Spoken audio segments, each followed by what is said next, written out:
السلام عليكم ورحمة الله وبركاته. اليوم راح أعملكم ستيك بالدجاج.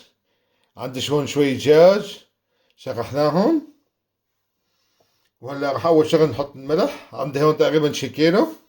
أول شغل راح أحط معلقة ونص ملح صغيرة، معلقة صغيرة طبعا.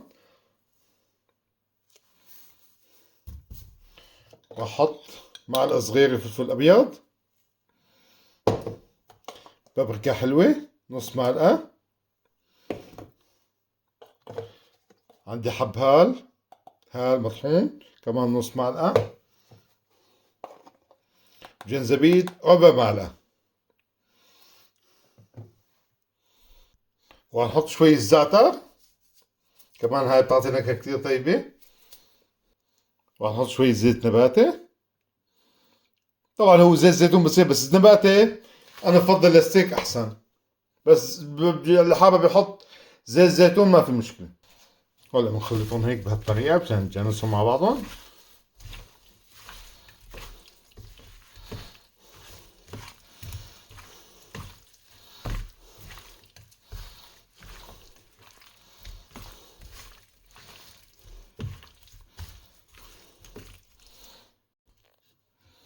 هلا رح ندوب الزبدة.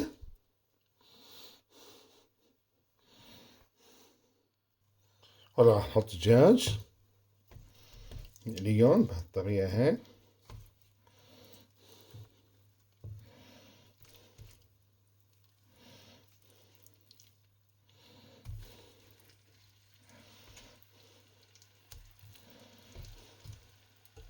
طبعا نحن ما حطينا غير زبدة لأنه الدجاج نفسه فيه زيت.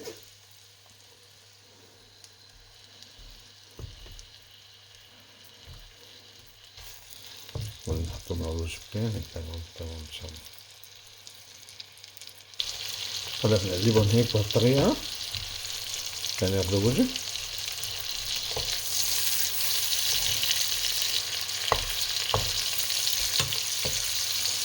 قلبناهم شايفين. هلا خلصنا من الدجاجات. هلا رح نحط التومات.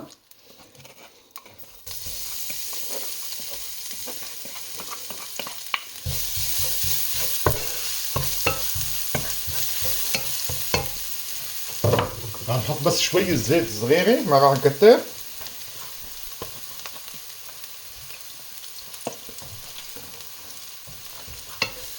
إذا بتحط الزيت قبل أو بعد ما بيأثر، هو لازم انك تحطهم قبل.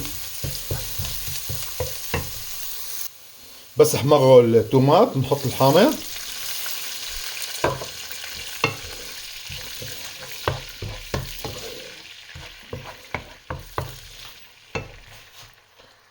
وهلا بنحط معلقة طحين، طحين او دقيق بسموه يعني، وبنحرك.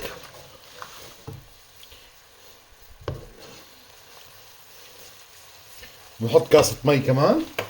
طبعا اذا بدك اياه سميك او رقيق حسب الكمية عندي حابة. وبنحرك هلا بهالطريقة. طبعا حاول انه الطحين ما يجمع. استناه ليغلو هلا. هلا صار القوام كتير منيح. هلا بنحط الدجاجات. طبعا وحدة وحدة بدكم اياه.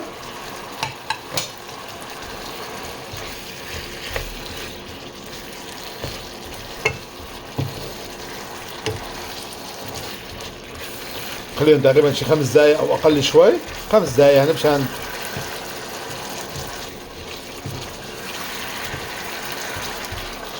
والله صاروا جاهزين على السكر.